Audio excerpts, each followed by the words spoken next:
Então, como eu estava dizendo, eu começo a falar e eu vou me entusiasmando. E uma coisa puxa a outra, eu incumpri. Quem foi meu aluno sabe que eu faço isso. Eu preparo... O Sérgio Pinheiro está reclamando que ele não está ouvindo. Ele quer saber se você pode usar o microfone. Posso. Posso. Pode vir para frente, viu? Geralmente Vamos ver se está funcionando, vai. Peraí, porque lá atrás realmente não vê. Paulo, eu vou... minha voz é excessiva. Eu vou pôr sobre a mesa e você vai me dizer se você está escutando. E eu vou explicar por que eu vou pôr sobre a mesa, porque eu falo com as mãos. Eu pensei nisso. Isso, maravilha. Pronto. Você me escuta agora? Perfeito. Eu tenho um recado do Michael para você. Bom, então, como eu estava dizendo, eu vou me entusiasmando e uma coisa puxa a outra e fica meio sem fim. Então, eu tenho usado como uma forma de eu me disciplinar trazer o que eu vou dizer, trazer por escrito. Né? Porque aí eu não perco o fio da meada. Né? Evidentemente, eu de vez em quando vou olhar e prestar atenção, porque se vocês estiverem cansados, já sem muito interesse, eu paro de ler e começo a falar. Né? Mas é mais para não perder o fio da meada que eu fiz o texto. Eu gostaria de explicar a organização desse texto. O título é Ética, Política e Violência. Então, como o Spinoza diz que quando a gente conversa, a gente traz as conclusões sem trazer as premissas, e como o meu foco vai ser a questão da violência na sociedade brasileira, eu achei que eu precisava trazer as premissas do que eu vou falar. Então, há um primeiro tópico em que eu exponho em linhas muito gerais o que é que se entende por ética. Depois, também em linhas muito gerais, o que se entende por política. E em linhas muito gerais, o que se entende por violência. Porque vai ser a relação entre a oposição entre a ética, a política e a violência que vai formar a moldura daquilo que eu vou dizer sobre a sociedade brasileira, me referindo a um mito que existe na sociedade brasileira, que é o mito da não violência, né? De que os brasileiros são cordiais, generosos, acolhedores, sem racismo, sem machismo, sem discriminação de classe. Nós somos uma gente formidável que desconhece a violência. Então, esse mito que o motorista de táxi repete para você, a cabeleireira repete para você, o professor no ensino básico e no ensino médio repete para os alunos. Na universidade, as pesquisas repetem coisas desse tipo, ou seja, há um senso comum na sociedade brasileira sobre a nossa não violência. Então, para ficar claro por que eu chamo isso de um mito e em que termos eu estou tratando da questão da violência, é que eu preciso desse momento inicial sobre o que seja a ética, o que seja a política e o que seja a violência. Tá? Então, a ética. Numa perspectiva geral, nós podemos dizer que a ética define, antes de tudo, a figura do agente ético e das suas ações, e o conjunto de valores que balizam o campo de uma ação para que ela seja considerada uma ação ética. O agente ético é pensado como um sujeito ético, ou seja, em primeiro lugar, como um ser racional, ou seja, é um ser que é consciente de si e consciente daquilo que ele faz. Ele sabe o que ele faz. Ele é também um ser livre, que decide e escolhe o que ele faz. e um ser responsável, porque ele tem que responder por aquilo que ele faz. Assim, consciência ou razão, liberdade e responsabilidade definem a figura de um agente ético. Sem esses três elementos, o sujeito em ação pode ser tudo o que a gente queira. Ele não é um sujeito ético. A ação ética é balizada pelas ideias do bom e do mal, do justo e do injusto, da virtude e do vício. Isto é, por valores cujo conteúdo pode variar de uma sociedade para outra ou na história de uma mesma sociedade, mas que propõe sempre que existe uma diferença intrínseca entre as condutas que se realizam de acordo com o bem, o justo e o virtuoso, e as condutas que não se realizam dessa maneira. Assim, uma ação só será ética se ela for consciente, livre, responsável. E só será virtuosa se ela for realizada em conformidade com o bom e o justo. A ação ética só é virtuosa se ela for livre. E ela só é livre se ela for autônoma.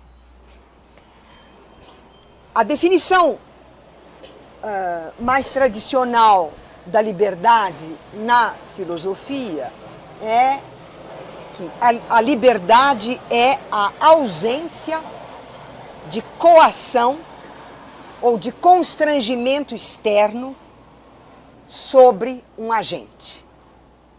Essa ideia vai ser acrescida depois pela filosofia estoica, pela filosofia de Spinoza, pela filosofia contemporânea, ela vai ser acrescida de mais uma ideia. Não é só que, para ser livre, é preciso que o agente não esteja coagido, constrangido, submetido a uma força externa que o obriga a agir de uma determinada maneira, mas é preciso que ele também não esteja coagido, submetido, dominado por forças internas irracionais que o levam a agir de uma determinada maneira, ou seja, que ele não esteja dominado pelas paixões, né? Que ele não seja guiado pelo impulso, pelo instinto e pela paixão, porque nesse caso existe uma força interior que domina e coage o agente a agir de uma determinada maneira, então ele não é livre. Então a liberdade pressupõe ausência de constrangimento e coação externa e ausência de constrangimento e coação interna. Um outro ser humano que age sobre mim ou eu mesma levada pelo meu instinto, meus impulsos e as minhas paixões. Né? Uma ação só será ética se for consciente, livre, responsável, e só será virtuosa se for realizada em conformidade com o bom e o justo. A ação ética só é virtuosa se ela for livre. E ela só será livre se ela for autônoma. Isto é, se ela resultar de uma decisão interior ao próprio agente. E não vier da obediência a uma ordem, a um comando ou a uma pressão externos ou a impulsos e paixões internos. Como a palavra autonomia indica, né, do grego autos, si mesmo, nomos, a regra, a norma, né, é autônomo aquele que é capaz de dar a si mesmo as regras e as normas da sua ação. Evidentemente, isso leva a perceber que há um conflito entre a autonomia do agente ético e a heteronomia dos valores morais da sua sociedade. Bom, deixar esclarecer que, embora a gente use ética e moral como termos sinônimos, não são, né? A palavra ética vem de etiqueta, etiquê em grego, e que se refere ao estudo e à formação do caráter. Isto é, obrigada, isto é, aquilo que os gregos chamavam de o ethos. Acho que agora melhor, né? Tá ótimo, obrigada. E vamos ver. Tá ótimo. Melhorou, né? Então, o ethos é o caráter de alguém e a ética se refere à formação desse caráter para que ele realize a ação virtuosa, isto é, a ação livre, consciente, responsável. Moral vem do latim mores, que significa os costumes.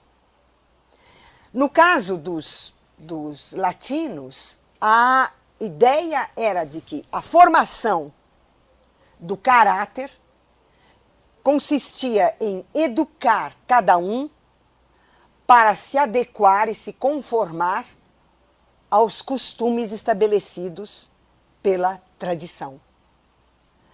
Então, quando modernamente a gente pensa a questão da ética e da moral, a gente é levado a perceber que há um conflito. Por quê? A ética exige que o agente seja autônomo, que ele seja capaz de raciocinar, avaliar, deliberar e decidir alguma coisa por si mesmo. A moral é o conjunto de normas, regras e valores que a sociedade estabeleceu.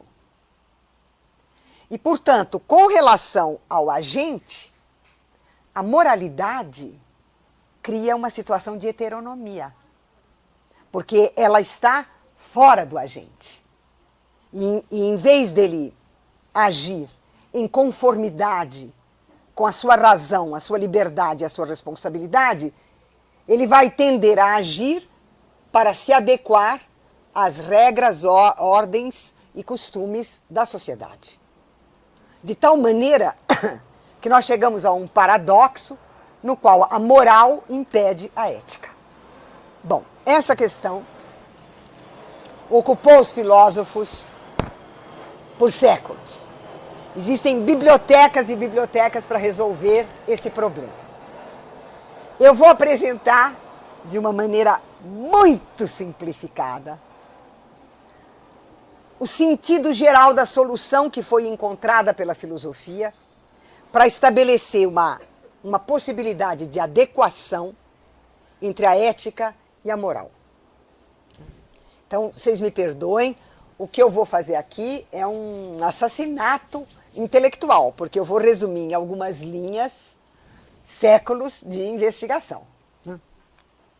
Então, evidentemente, isso leva a perceber que há um conflito entre a autonomia do agente ético e a heteronomia dos valores morais e dos fins que, do exterior, obrigam o agente a agir de uma determinada maneira.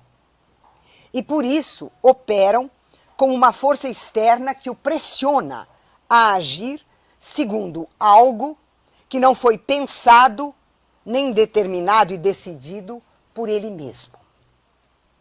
Em outras palavras, o agente não age em conformidade consigo mesmo, e sim em conformidade com algo que lhe é exterior e que constitui a moral da sua sociedade. Bom, agora vem o resumo da solução que foi encontrada. Esse conflito só pode ser resolvido se o agente reconhecer os valores morais da sua sociedade como se tivessem sido instituídos por ele, como se ele pudesse ser o autor desses valores ou das normas morais da sua sociedade, porque neste caso ele terá dado a si mesmo as normas e as regras da sua ação e poderá ser considerado autônomo. Por esse motivo, várias éticas filosóficas tendem a resolver o conflito entre a autonomia do agente e a heteronomia dos valores e fins morais, propondo a figura de um agente racional, livre, universal. O ser humano, ou o homem com H maiúsculo. Né? Ou seja, este agente universal é aquele com o qual todos os agentes individuais se sentem em conformidade, no qual todos se reconhecem como instituidores das regras, das normas e dos valores morais. Então, a ideia é de que é preciso libertar a moral do caráter de exterioridade que ela tem com relação ao agente. Isso só pode ocorrer se as normas morais não aparecerem como uma tradição da sociedade, como aquilo que ao longo do tempo uma sociedade estabeleceu através dos seus costumes. Os próprios valores da moral têm que aparecer como tendo sido racionalmente e livremente instituídos por um ser humano tomado na sua universalidade. Aí, esse movimento consiste em transformar a moral num campo de interioridade como é o da ética. Sem essa figura de um sujeito ético universal que institui as regras, as normas e os valores da moral, nós não poderíamos nunca conciliar a autonomia ética e a heteronomia moral. Então, a conciliação é feita por esse recurso à ideia de uma humanidade tomada como algo universal e na qual cada um de nós se reconhece e com a qual cada um de nós se identifica. Em síntese, uma ação só é ética se realizar a natureza racional, livre e responsável do agente e se o agente respeitar a racionalidade, a liberdade, a responsabilidade dos outros agentes. De sorte que a subjetividade ética é sempre uma intersubjetividade. A subjetividade e a intersubjetividade ética são ações. A ética, por isso, não existe como um conjunto de um catálogo de valores, de normas e de regras que existiria em algum lugar e ao qual nós vamos para saber o que fazer. A ética só existe como ação. Ela existe pela e na ação dos sujeitos individuais e sociais, que são definidos por laços e por formas de sociabilidade, que são criados também pela ação humana em condições históricas determinadas. Então, com isso eu espero ter oferecido o primeiro elemento da moldura, que é a noção de ética. O helenista Moses Finley descreveu o nascimento da política dizendo que foi a invenção da política.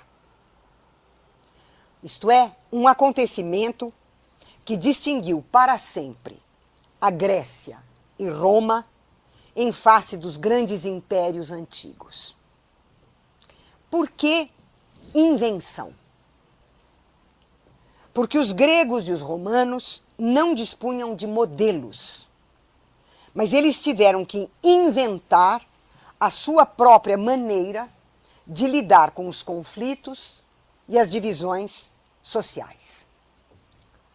A política foi inventada quando surgiu a figura do poder público, por meio da invenção do direito e da lei, isto é, a instituição dos tribunais, e da criação de instituições públicas de deliberação e decisão, isto é, as assembleias gregas e o Senado romano.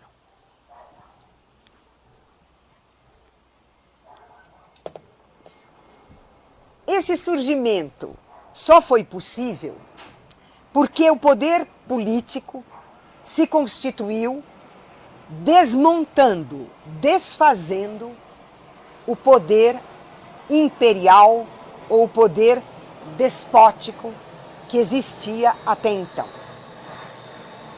O poder político foi separado de 3 autoridades tradicionais que anteriormente definiam o exercício do poder. A autoridade do poder privado, o poder do chefe de família, e que em grego se diz despotes. Portanto, o poder privado do chefe de família é um poder despótico. E é por isso que quando se fala nas tiranias, se diz que é um despotismo. Né? É o poder de um chefe sobre os outros. Né? E é um poder de vida e morte. Né?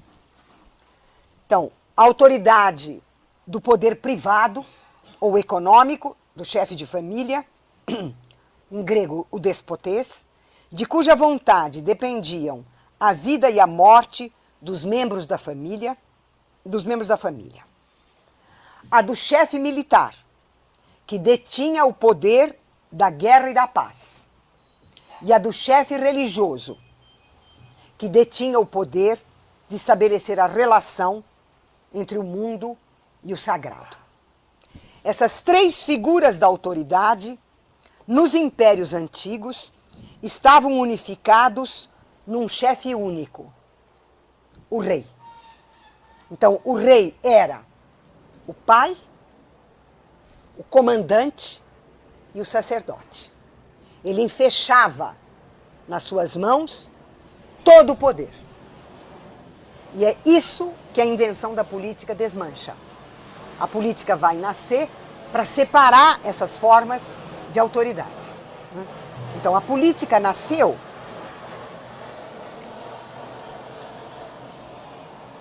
portanto, quando a esfera privada da economia e da vontade pessoal do pai, a esfera da guerra e a esfera do sagrado ou do saber foram separadas.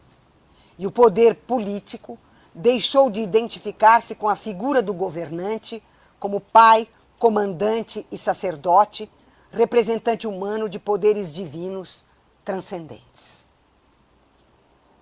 A Grécia, bom, quando a gente pensa na invenção da política e olha o Brasil, você tem vontade de chorar e de gritar, né? Porque a ideia da separação dessas formas de autoridade e a ideia de um poder público e sobretudo, a ideia de que não há uma dominação e um controle de um sobre o outro, é a chave do nascimento da política. Ela nasce contra isso. E nós estamos vivendo uma situação em que a política se tornou impossível. Ela se tornou impossível nesse momento no Brasil. É como se todos os elementos do mundo imperial tivessem aqui. O boi, portanto, a economia e o chefe de família. A bala, portanto, o comandante, o chefe militar, e a Bíblia, o domínio do sagrado. Bom, a Grécia inventou a democracia. Todos os homens adultos nascidos na polis eram cidadãos com isonomia e isegoria. Isonomia, igualdade perante a lei, isegoria, igualdade do direito à palavra na Assembleia. Né? Eles eram membros natos das assembleias e dos tribunais, participantes da força militar, que se realizava sob a forma da milícia popular, isto é, dos cidadãos armados. Roma inventou a república.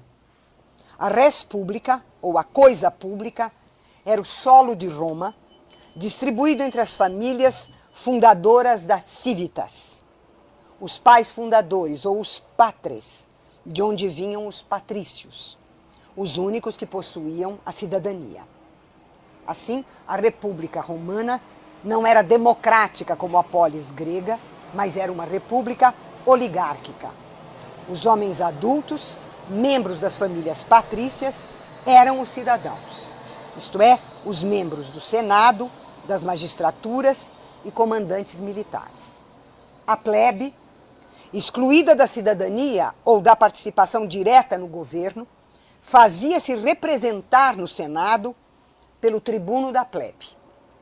Ela elegia um patrício que a representava e ela atuava politicamente por meio do plebiscito, por meio do qual ela se manifestava diretamente a favor ou contra uma decisão do Senado, ou fazia propostas ao Senado, além de participar da força militar na qualidade de comandada.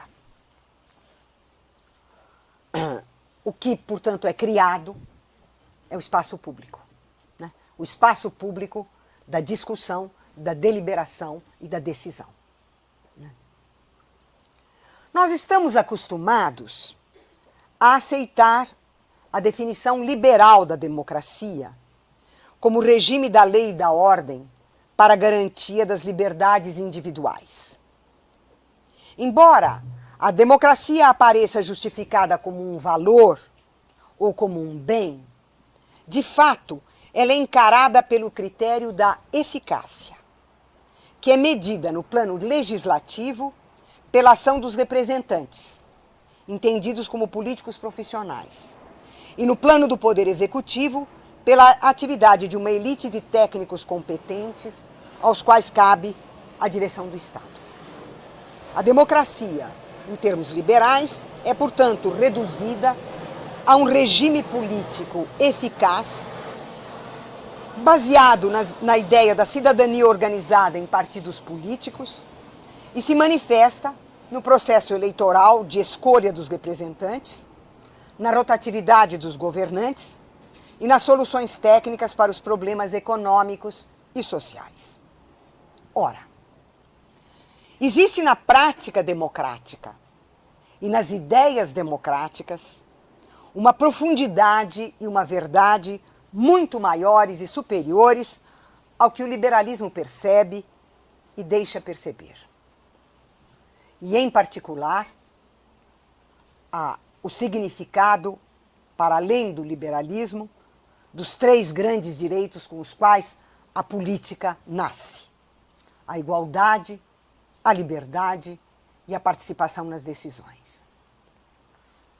Por exemplo, o que significam as eleições? O liberal dirá que é a rotatividade dos governos, alternância no poder. Não é isso. As eleições simbolizam um dos pontos essenciais da democracia, ou seja, que o poder não se identifica com os ocupantes do governo, não lhes pertence, é sempre um lugar vazio que periodicamente os cidadãos preenchem com representantes, podendo revogar seus mandatos se não cumprirem o que lhes foi delegado para representar. Então, a eleição não é a rotatividade, a alternância no poder.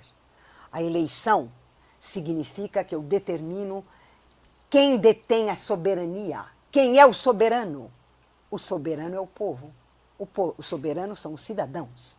É isso que a democracia real significa. É também uma característica nuclear da democracia que somente nela se torne claro o princípio republicano da separação entre o público e o privado. De fato, com a ideia e a prática da soberania popular, na democracia se distinguem o poder e o governo.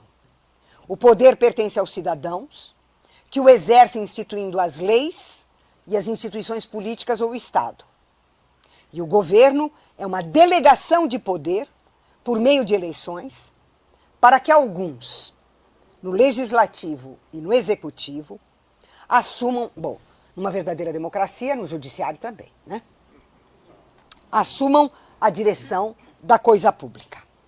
Em outras palavras, somente na democracia os governantes não podem identificar-se com o poder, nem apropriar-se privadamente dele. O poder é um lugar simbólico, sempre vazio, pois pertence aos cidadãos. O que significam as ideias de situação e oposição, maioria e minoria, cujas vontades devem ser respeitadas e garantidas pela lei? Significam que a sociedade não é uma comunidade una, indivisa, voltada para o bem comum, e esse bem é obtido por consenso. Ao contrário, a democracia é a admissão de que a sociedade está internamente dividida, que as divisões são legítimas e que elas devem expressar-se publicamente. Em outras palavras, a democracia é o único regime político que considera o conflito legítimo e institui meios para que ele possa se exprimir. E é por isso que uma das outras tragédias que nós estamos vivendo é o fato de que nós não pudemos trabalhar o conflito. Ele foi transformado em confronto. E como diria Maquiavel, do conflito nós passamos à guerra. Então, novamente, a perda da política e da política democrática.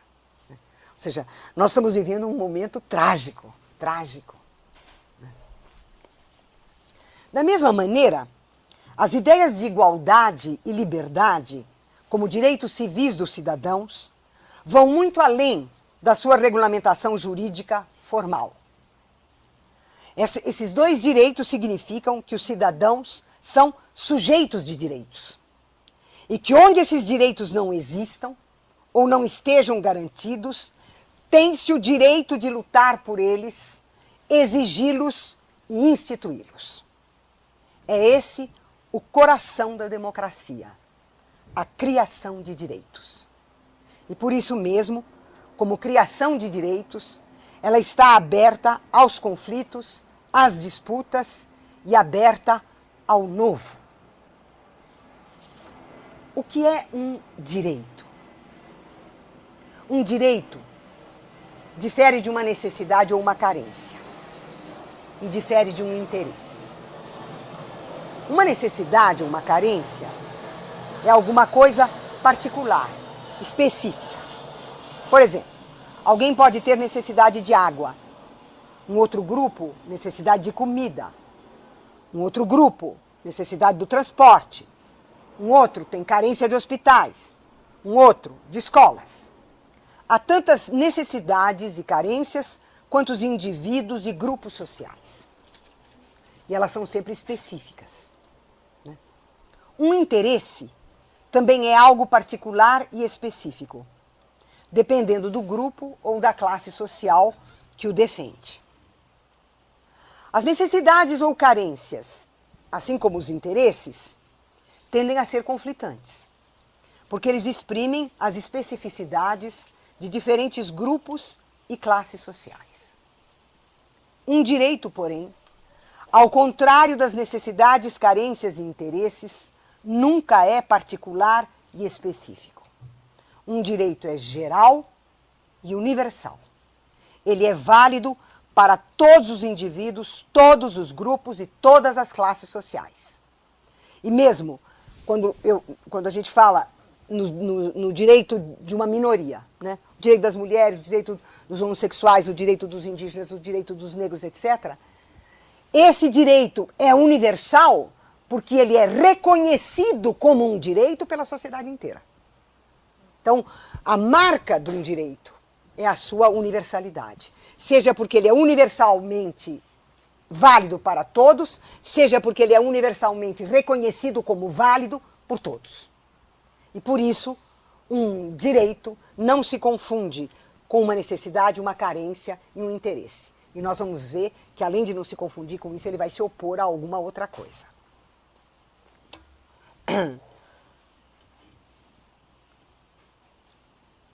Assim, por exemplo, A carência de água e de comida manifesta algo mais profundo: o direito universal à vida.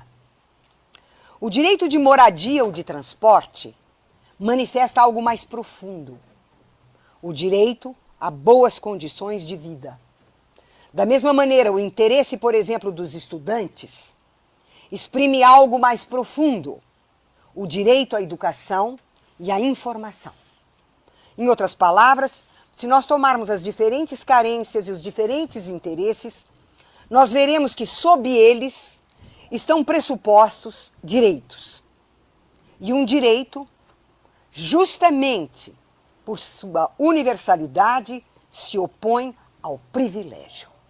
Um privilégio é sempre particular e nunca pode se universalizar. Um privilégio que se universalize não é um privilégio. O direito é aquilo que vale para todos, o privilégio é aquele que é posse só de alguns. Onde houver privilégio, não tem democracia. Justamente porque opera com o conflito e com a criação de direitos, a democracia não se confina a um setor específico da sociedade no qual a política se realizaria, o Estado. Mas ela determina a forma das relações sociais e de todas as instituições. Ou seja, ela é aquele regime político que é também uma forma social da existência coletiva. A democracia, mais do que um regime político, se refere à sociedade democrática.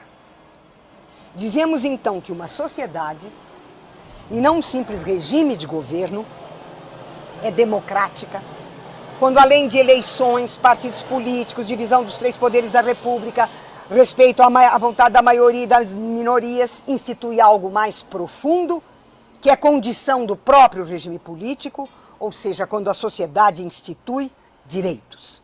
E essa instituição é uma criação social, de tal maneira que a atividade democrática social é verdadeiramente uma atividade histórica. Isto é, ela está aberta ao tempo, ao possível, às transformações, ao novo. E ela se realiza como um contrapoder social que determina, dirige, controla e modifica a ação estatal e o poder dos governantes, isto é, os movimentos sociais. Em outras palavras, só há democracia com a ampliação contínua da cidadania. E por esse motivo, a cidadania, que nas chamadas democracias liberais se define apenas pelos direitos civis, numa democracia social real, ao contrário, amplia o sentido dos direitos, abrindo o campo das lutas populares por direitos econômicos, direitos sociais, direitos culturais, opondo-se aos privilégios da classe dominante. Bom, se é isso a ética e se é isso a política, vamos ver um dos elementos que bloqueiam a ética e a política e se opõem a ela, que é a violência. Posso continuar? Sim. Etimologicamente, violência vem do latim vis, força, e significa tudo o que usando a força, tudo que age usando a força para ir contra a natureza de algum ser. Violência é desnaturar. 2. Todo ato de força contra a espontaneidade, a vontade e a liberdade de alguém. Violência é coagir, constranger, torturar, brutalizar. 3. Todo ato de violação da natureza de alguém ou de alguma coisa que é valorizada positivamente por uma sociedade. A violência é o ato de violar alguém ou alguma coisa. 4. Todo ato de transgressão contra aquelas coisas e ações que alguém ou uma sociedade define como justas e como um direito. A violência é expoliar e praticar deliberadamente a injustiça. Quinto, consequentemente, a violência é um ato de brutalidade, sevícia, abuso físico, abuso psíquico contra alguém e caracteriza relações intersubjetivas e relações sociais definidas pela opressão, pela intimidação, pelo medo e pelo terror. A violência é a presença da ferocidade nas relações com o outro, enquanto o outro, por ele ser um outro. Ela é o oposto da coragem e da valentia. Porque, como já dizia Montaigne, a violência é o exercício da crueldade. Se é isto a violência, é evidente que ela se opõe à ética. Porque ela trata seres racionais, sensíveis, dotados de linguagem, de responsabilidade e liberdade, como se eles fossem coisas. Isto é, irracionais, insensíveis, mudos, inertes, passivos. Ou seja, tratar um outro ser humano como uma coisa, tratar um sujeito como um objeto, é uma violência que torna impossível a ética. Né? Na medida em que a ética é inseparável da figura do sujeito racional, voluntário, livre, responsável, tratá-lo como se fosse desprovido de razão, vontade, liberdade e responsabilidade é tratá-lo não como um humano, mas como uma coisa, fazendo-lhe violência nos 5 sentidos que nós demos a essa palavra. Da mesma maneira, é evidente que a violência se opõe à política democrática, uma vez que essa se define pela figura do sujeito político como um sujeito de direitos, que age pela criação, conservação e garantia de direitos contra a dominação dos privilégios, e que impede o exercício do poder pela força, pela opressão, pela intimidação, pelo medo e pelo terror. Bom, se é isso a violência que acontece agora conosco. Eu passo então ao meu penúltimo tópico, o mito da não violência brasileira. Há no Brasil um mito muito poderoso, o da não violência brasileira. Isto é, a imagem de um povo generoso, alegre, sensual, solidário, que desconhece o racismo, o machismo, a homofobia, que respeita as diferenças étnicas, religiosas e políticas, sem preconceitos, porque não discrimina as pessoas por sua classe social, nem por suas escolhas sexuais, religiosas ou profissionais.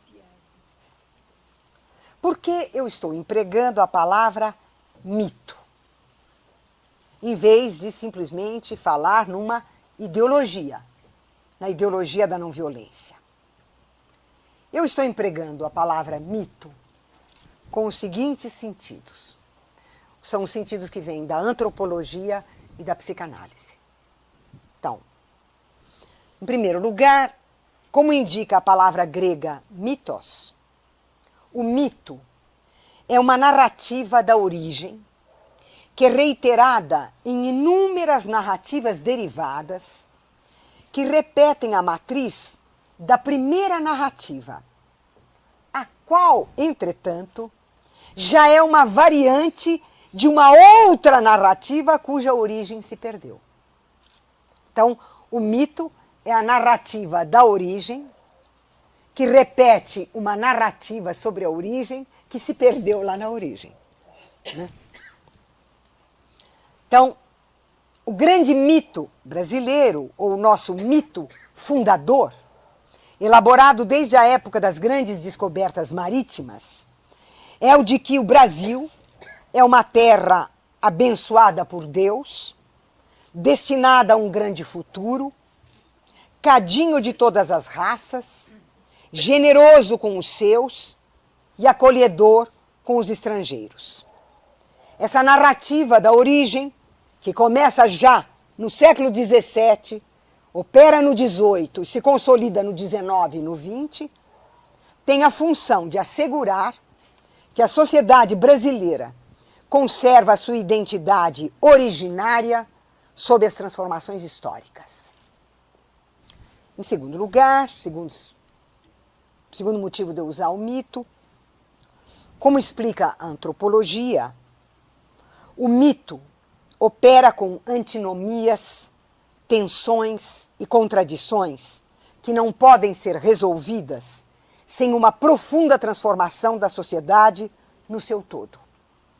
E por esse motivo, essas antinomias, essas tensões, essas contradições são transferidas para uma solução imaginária, que torna suportável e justificável uma realidade que é tensa, conflituosa e contraditória.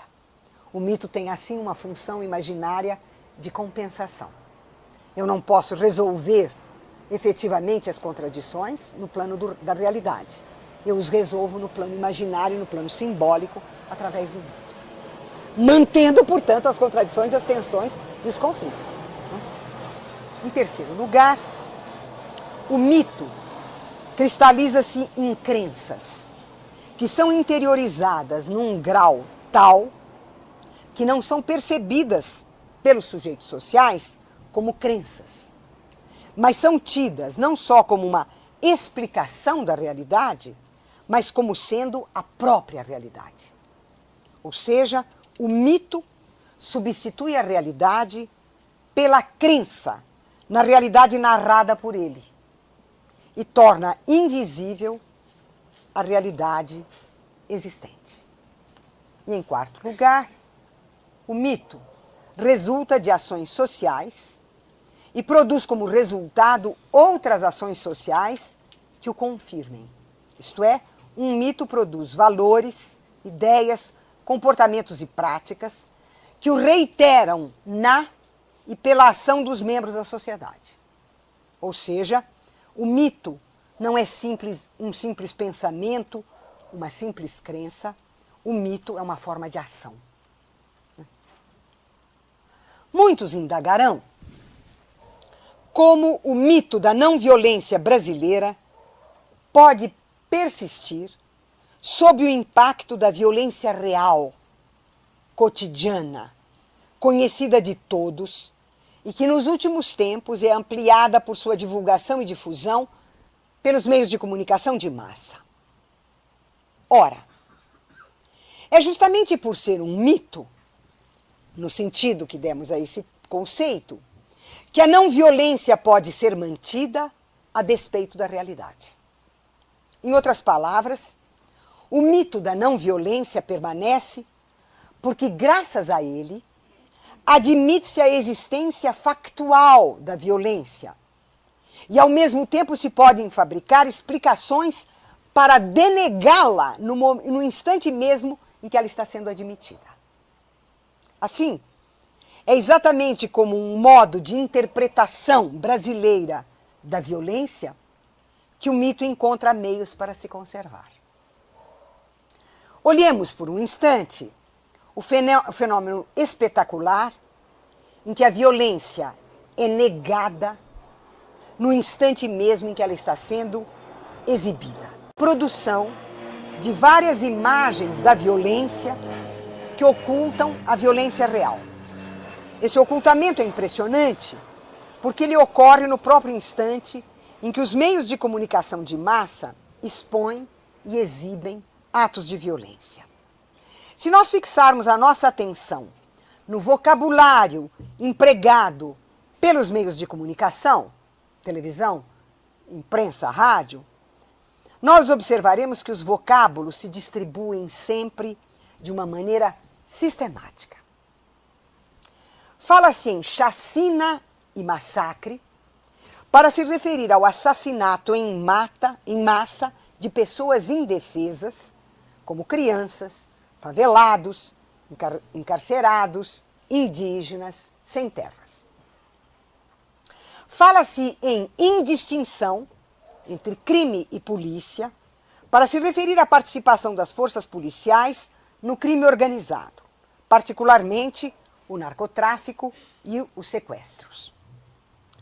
Fala-se em guerra civil tácita para se referir ao movimento do sem terra, aos embates entre garimpeiros e indígenas, policiais e narcotraficantes, aos homicídios e furtos praticados em pequena e larga escala, mas também para se referir ao aumento do contingente de desempregados, os habitantes de rua, e para falar dos acidentes de trânsito. Fala-se em vandalismo, para se referir a assaltos a lojas, mercados, supermercados, depredações de edifícios públicos, quebra-quebra de ônibus e trens no transporte público. Fala-se em fraqueza da sociedade civil, para referir-se à ausência de entidades e organizações sociais que articulem demandas, reivindicações, críticas e fiscalização dos poderes públicos. E fala-se em debilidade das instituições políticas, para referir-se à corrupção nos três poderes da República, à lentidão e o segredo no poder judiciário e à falta da modernidade política. Essas imagens têm a função de oferecer uma imagem unificada da violência, que seria uma espécie de núcleo de todas essas imagens da violência. Chacina, massacre, vandalismo, guerra civil tácita e indistinção entre polícia e crime pretendem indicar qual é o lugar onde a violência se situa e se realiza. É lá. Ou seja, essas imagens têm a tarefa de circunscrever a lugares onde existe violência. As expressões fraqueza da sociedade civil, debilidade das instituições políticas são apresentadas como impotentes para coibir a violência, que, portanto, estaria localizada num outro lugar e não nas próprias instituições sociais e políticas. Assim, o conjunto dessas imagens indica que há uma divisão entre dois grupos. De um lado, estão os grupos portadores de violência. E, de outro lado, os grupos impotentes para combatê-la. Então, está tudo organizado, é tudo claro, não há problema. Nós podemos falar da violência e exibi-la, porque nós a estamos circunscrevendo, nós estamos determinando quem são os seus portadores e estamos lamentando que não haja força para combatê-la. E ficamos tudo como dantes no quartel de Abrantes. Né?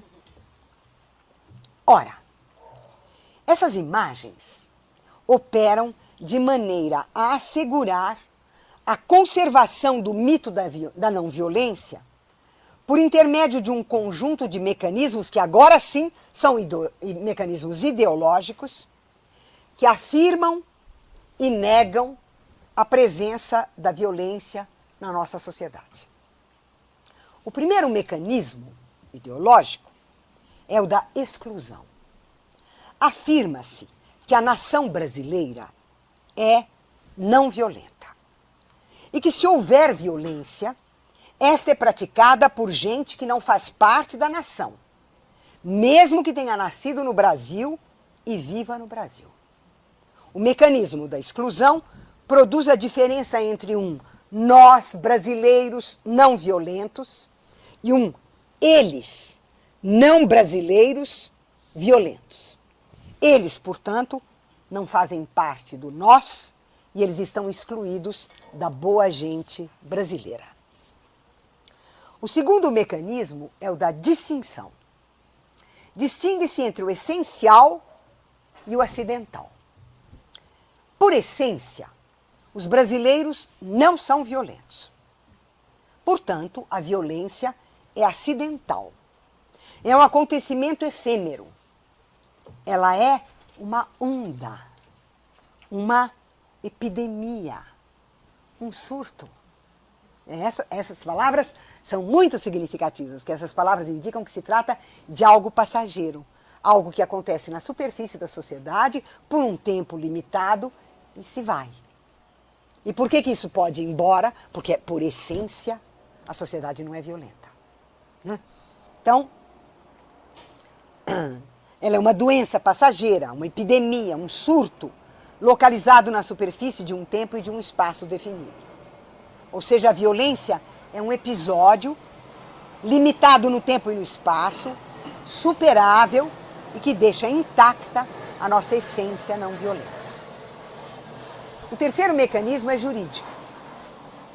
A violência fica circunscrita ao campo da delinquência e da criminalidade.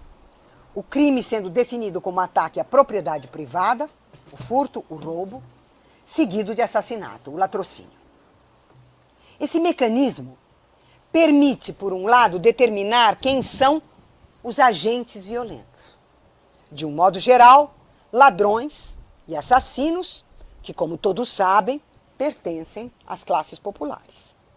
E, por outro lado, legitimar a ação policial contra a população pobre, os sem terra, os negros, os indígenas, as crianças sem infância, os moradores de rua, os favelados.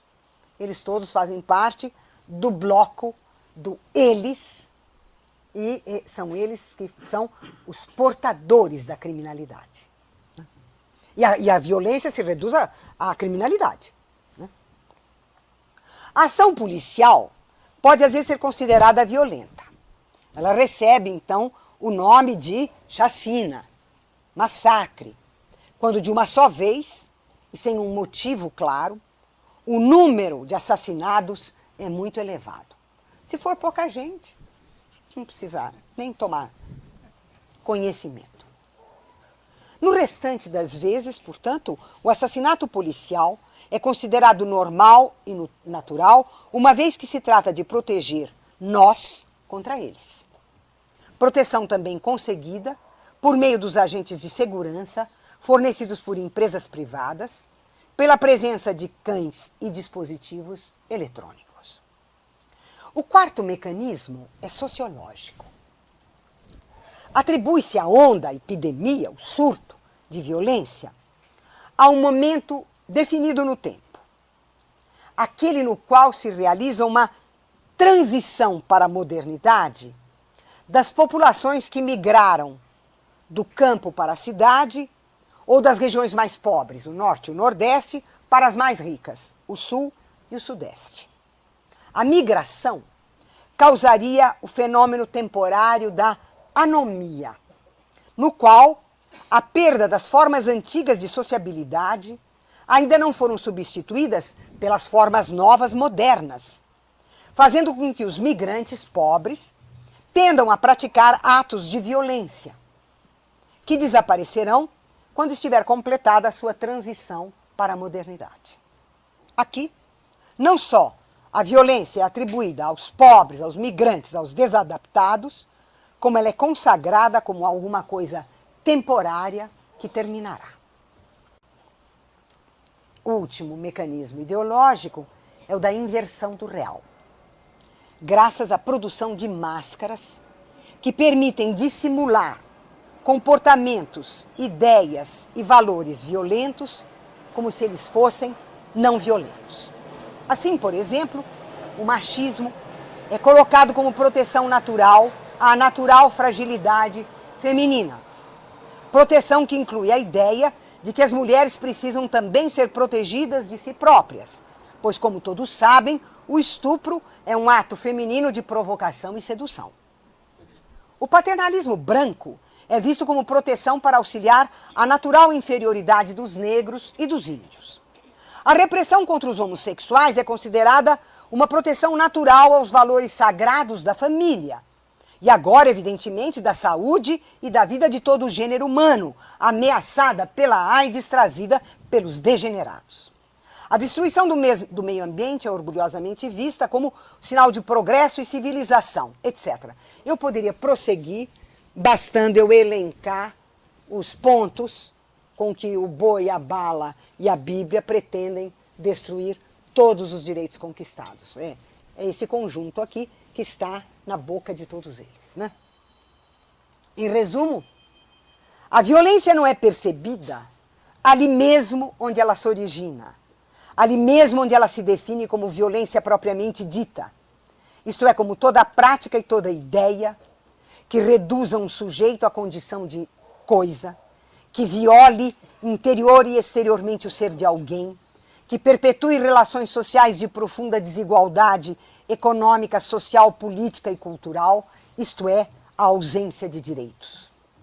Mais do que isso, a sociedade brasileira não percebe que as próprias explicações oferecidas para a violência são violentas, porque ela está cega para o lugar efetivo da produção da violência, isto é, a estrutura da sociedade brasileira. Dessa maneira, as desigualdades econômicas, sociais, políticas e culturais, as exclusões econômicas, políticas e sociais, a corrupção como forma de funcionamento das instituições, o racismo, o machismo, a intolerância religiosa, sexual e política não são consideradas formas de violência. Isto é, a sociedade brasileira não é percebida como estruturalmente violenta e a violência aparece como um fato esporádico na sua superfície. E com isso, então, eu passo ao meu último tópico. Estou acabando. O fundamento da violência brasileira, a sociedade autoritária. Para nós compreendermos o que se passa na nossa sociedade, nós precisamos passar da violência física à violência simbólica. Isto é, a maneira como a nossa sociedade se estrutura em termos de, e agora eu estou me referindo efetivamente aos mores, né? a essa moralidade vigente como senso comum nosso, né? Valores, normas e regras que organizam as relações sociais e políticas. Em outras palavras, nós precisamos passar à cultura no sentido amplo do termo, isto é, como definição simbólica do espaço, o próximo e o distante, o alto e o baixo, do tempo, o passado, o presente e o futuro, as distinções entre o bem e o mal, o verdadeiro e o falso, o justo e o injusto, o belo e o feio, o sagrado e o profano, o possível e o impossível. Esse é o campo da cultura, né? Evidentemente, nós não podemos aqui percorrer todos esses valores, mas simplesmente supor a presença de alguns deles como estruturantes das relações de violência no Brasil. Conservando as marcas da sociedade colonial escravista, a sociedade brasileira é marcada pelo predomínio do espaço privado sobre o espaço público. E tendo no centro a hierarquia familiar, é uma sociedade etimologicamente e sociologicamente despótica. Fortemente hierarquizada em todos os seus aspectos. Nela, as relações sociais e intersubjetivas são sempre realizadas como relação entre um superior que manda e um inferior que obedece. Isso aparece na pergunta mais simples durante uma altercação. Você sabe com quem está falando? Meu marido é estadunidense.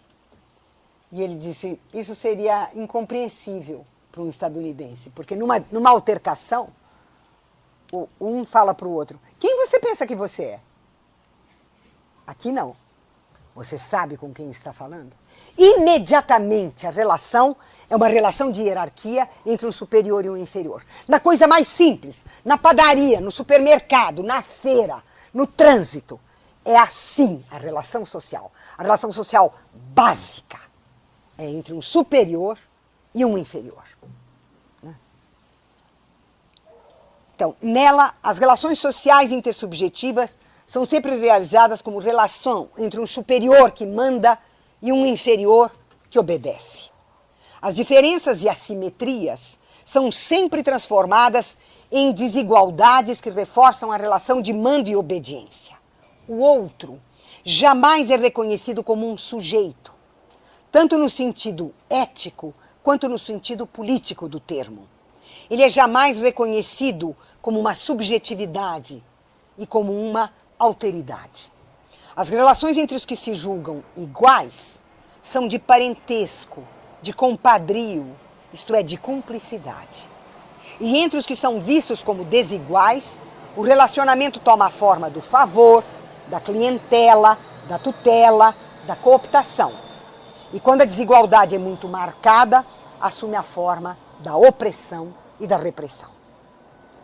É uma sociedade que naturaliza as desigualdades econômicas e sociais, as diferenças étnicas, que são postas como desigualdades naturais entre superiores e inferiores, assim como naturaliza as diferenças religiosas e de gênero, levando à naturalização de todas as formas visíveis e invisíveis da violência. Micropoderes se capilarizam em toda a sociedade e capilarizam, através deles, o autoritarismo, que partindo da família e na família, se espraia para a escola, o hospital, as relações de trabalho, os meios de comunicação, o comportamento social nas ruas, o tratamento dado aos cidadãos pela burocracia estatal, cristaliza-se nas instituições públicas e no desprezo do mercado pelos direitos do consumidor. A violência policial é apenas mais um caso de despotismo que estrutura toda a nossa sociedade. Ou seja, a violência policial não é uma exceção escandalosa, mas é parte da regra da sociabilidade brasileira, que opera com o encolhimento do espaço público e o alargamento do espaço privado. Portanto, o encolhimento do espaço da lei e do direito e o alargamento do espaço do interesse e do privilégio. Anela o fascínio pelos signos de prestígio e de poder, que marcam a presença dos privilégios na relação com o outro, como uma relação entre um superior e um inferior. É o caso, por exemplo, da importância dada ao diploma universitário, não como sinal de conhecimento, mas como signo de status social. Da mesma maneira, há uso de títulos honoríficos, sem qualquer relação com a sua possível pertinência ou atribuição. O caso mais correntio sendo o uso de doutor, quando na relação social o outro se sente ou é visto como superior, e doutor é o substituto imaginário para antigos títulos de nobreza. Já que eu não posso chamá-lo de senhor conde, senhor barão, senhor marquês, doutor. Né?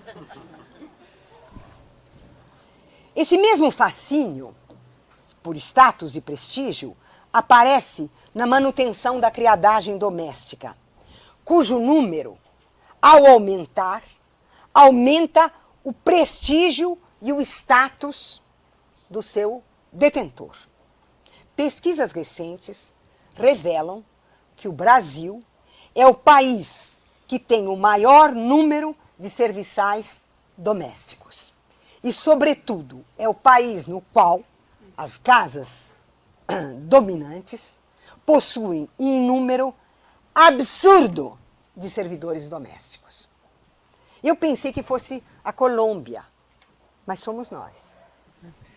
Eu tenho uma amiga colombiana e uma das coisas que ela estranhava no Brasil é você chega na sua casa e, em vez de você apitar um treco lá, e os servidores virem abrir o portão para você entrar e para entrar o carro e tal, você aperta um treco e você mesma abre, você entra. Ela sempre dizia, mas e para que os empregados? E se você chega a 1h da manhã, o empregado está lá de plantão.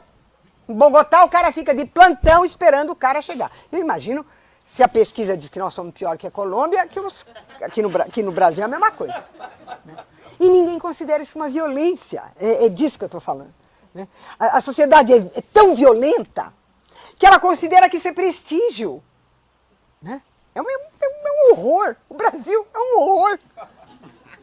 Bom, a sociedade brasileira está polarizada entre a carência das camadas populares e os privilégios das camadas dominantes e dirigentes, sendo espantoso que nos últimos 15 anos os programas governamentais de transferência de renda tenham tirado 42 milhões de pessoas da linha da miséria, garantindo-lhes o direito a 3 refeições diárias e a moradia. Durante 500 anos, essa miséria foi considerada natural ou simplesmente ignorada, dando a medida da violência da nossa sociedade. Os acontecimentos de 2016 operam para repor a violência econômica e social, o retorno da conservação da polarização extrema entre a carência e o privilégio, valendo-se das operações do Poder Judiciário e do Poder Legislativo como instrumentos privados para o exercício da violência, desinstitucionalizando a República e inviabilizando a democracia. De fato, o autoritarismo vem se exprimir no modo de funcionamento da política.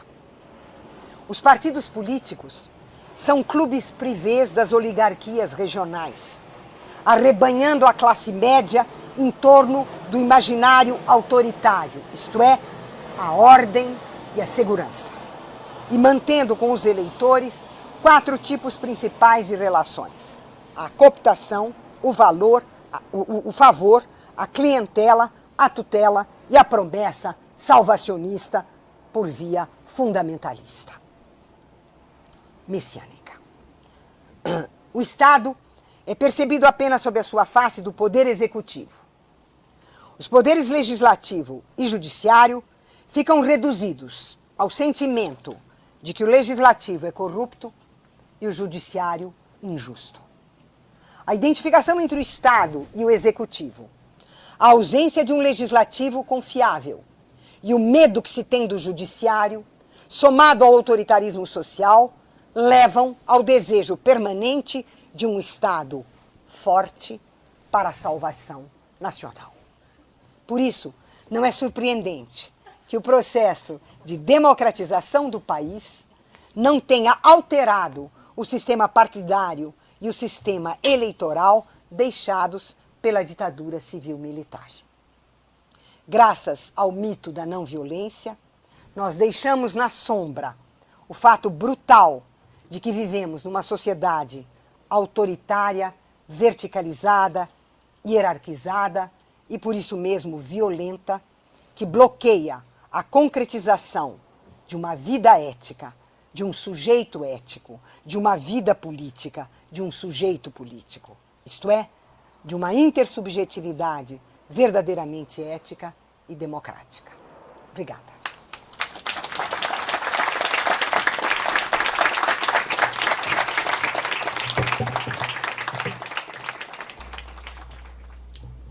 Eu vou encerrar com uma colocação feita por um jovem de 17 anos no século XVI, na França, chamado Étienne de la Boétie, que escreveu um texto, um ensaio, que ficou conhecido com o nome de O Discurso contra a Servidão Voluntária.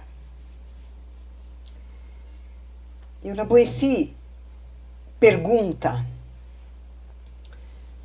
como explicar que países inteiros, cidades inteiras, pessoas se submetam a um tirano, quando, na verdade, o tirano só se mantém pela força das armas.